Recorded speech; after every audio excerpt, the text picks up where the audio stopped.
Hi, second grade. It's Mrs. Cupid. I hope you guys are having a great Thursday evening. And I wanted to again come back to our book that we started yesterday called The Haunted Library, The Ghost at the Movie Theater by Dory Hillstad Butler. So I thought we would go ahead and read chapter 2 tonight. Okay, so yesterday we learned again about Kaz and Claire, and they're on a mission to find Kaz's uncle. Do you remember what his name was? His name was Dave. Okay, and that kind of goes along with our chapter title for chapter 2. Where is Dave? All right, guys, so we'll go ahead and get started with chapter 2. Here we go. Gone? Mom exclaimed. Grandpa wafted forward. What do you mean gone? I mean gone, disappeared, not here anywhere, Conrad said. Well, where'd he go? Grandmom asked. We have no idea, Jessie said. Claire set her orange juice bottle on the floor and pulled a purple notebook and green pen from her bag. She glanced warily at the other solid people who were buying popcorn at the counter, then turned her back to them. How long has Dave been gone? She asked Finn's friends. George's mouth fell open. Jessie and Conrad waved their hands in Claire's face. Can you see us? Well, yes, and I can hear you too, Claire said, barely moving her lips. She was used to ghosts asking her these questions. Well, how? Conrad and Jessie asked. We're not glowing, George said. Claire shrugged as two solid girls walked past her with their popcorn. Well, no one knows, Little John said. Well, someone must know, Jessie said. There must be some explanation. Claire shrugged again. Well, what's the matter? Cat got your tongue? Conrad asked. She doesn't like to talk a lot when all these other people are around, Kaz explained. They can't see us, so they'll think she's talking to herself. Oh, Conrad and Jessie said at the same time. Let's talk about Dave instead of Claire, Kaz said. How long has he been gone? Since yesterday, Conrad said. Kaz glanced out the big front window at the stores across the street. A ghost could pass through walls and visit a bunch of stores on that side of the street without ever going outside. You could probably do that on this side of the street too. Maybe he's not really gone, Kaz said. Isn't there a toy store on the other side of that wall? He pointed to the wall behind the snack counter. And a restaurant on the other side of that wall? And here is a picture. And there's Claire. She's kind of saying, like, she's not trying to, like, talk really loud so everybody can hear her. And there are the ghosts around her. He pointed to the other wall. Maybe Dave's in one of the other stores or restaurants on this block. Well, we already looked in the other stores on this block, George said. Several times, Conrad said. He's gone. Well, we know he's gone because he didn't show up for the sing-along last night, Jessie said. Sing-along? Little John asked. You guys still do that? Finn asked. Well, of course, Jessie replied. She turned to the other ghosts. After the theater closes, we meet by the piano in the balcony, and we have a sing-along. It's how we celebrate that all the solids have gone home for the night, Conrad added. My brother always loved music, Mom said with a wistful smile. Wistful meaning she's kind of remembering back in the day. He did indeed, Grandmom agreed, as Claire wrote everything in her notebook. Dave wouldn't leave without saying goodbye, George said. Something bad must have happened to him, Jessie said. Conrad nodded in agreement.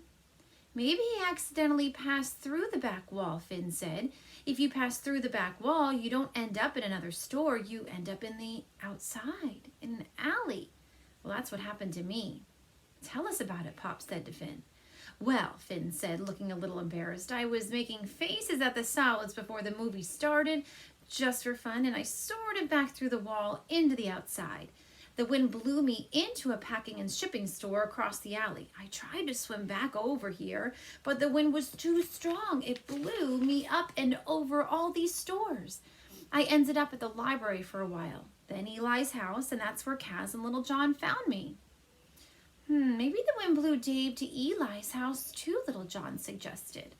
Well, I think it's more likely that it blew him into one of the stores across the alley, Finn said. We can go around the block and see if he's in any of the stores over there, Claire said. By now, most of the other solid people in the lobby had gone into the theater. Yes, let's do that, Mom said, as a solid man in a wheelchair rolled right through her. The solid man wore black pants, a black jacket over a white shirt, and a name tag that said Irwin. The movie is about to start, he told Claire. You might want to go and find a seat. He couldn't even see the 11 ghosts hovering around him. I changed my mind, Claire said, closing her notebook. I don't think I can stay for the movie after all. But you just bought a ticket, Irwin said. What's the matter? Are you sick? Yes, Claire said. She clutched her stomach. I think I might be getting sick. So here is Irwin right there in the wheelchair with the black jacket and the other ghosts. And there's Claire. Do we think she's really sick? Not so much. Irwin rolled backward. Well, save your ticket, then you can come back and see the movie another day. I will, thanks. Claire stuffed her notebook back in her bag and zipped it up. Kaz and his family shrank down, down, down, down, and swam into the empty orange juice bottle at Claire's feet. Luckily, no one had noticed it. That's an interesting way to travel, Conrad said, peering into it at all the ghosts. You want to come with us? Finn asked. Well, it looks a little crowded, Jessie said, holding tight to Conrad's hand. We'll stay here in case Dave comes back, George said. Don't worry, we'll find him, Little John said as Claire picked up the bottle. And when we do, we'll bring him back here, Finn added. Would they, Kaz wondered? He thought they'd bring Dave to the library. There are so many buildings, Mom said as Claire walked the ghosts around the block. Dave could be anywhere. I don't know how we'll ever find him. We don't even know if the Dave from the movie theater is our Dave, Grandmom said. Well, I think he is, Finn said. Claire stopped in front of a dark store. This must be the packing and shipping store you blew into, Finn. Yep, Finn said. He read the writing on the front window out loud. Pack, Mac, you pack, we ship. This is the place. Let's go in. There aren't any lights on in there, Kaz said. Are they open? Well, they should be. The sign says they're open from 9 until 5 on Saturdays, Pop said. Claire tried the door. It was locked. Oh, there's a note on the door, she said. Closed today for family emergency. Sorry for the inconvenience.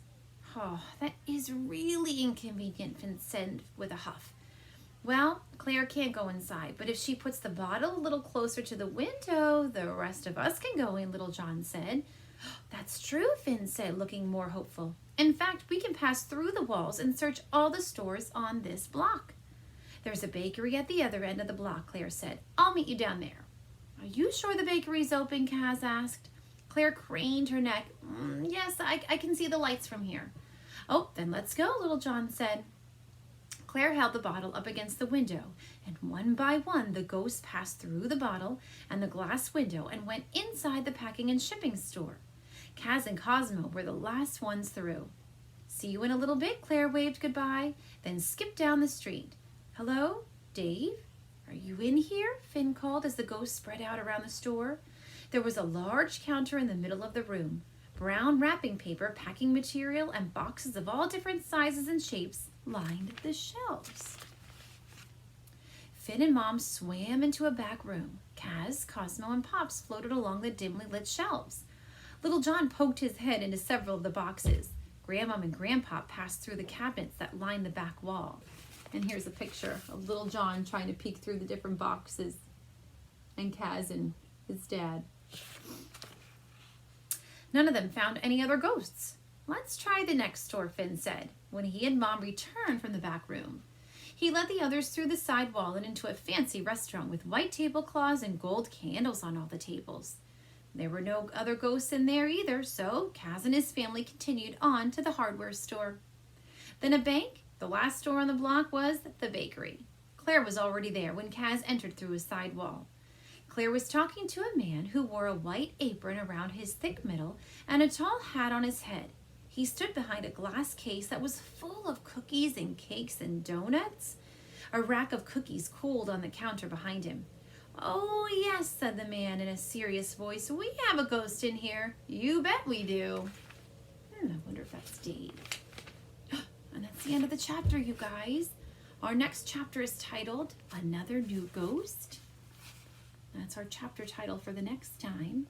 So I wonder if the baker is really telling the truth, if there really is a ghost there. And if there is a ghost in the bakery, Maybe it's Dave. I wonder what you guys think about that. So I cannot wait to read chapter 3 the next time I'm with you guys. Until then, I hope you guys have a great night, and we'll chat again soon. All right, have a good night, guys. Bye.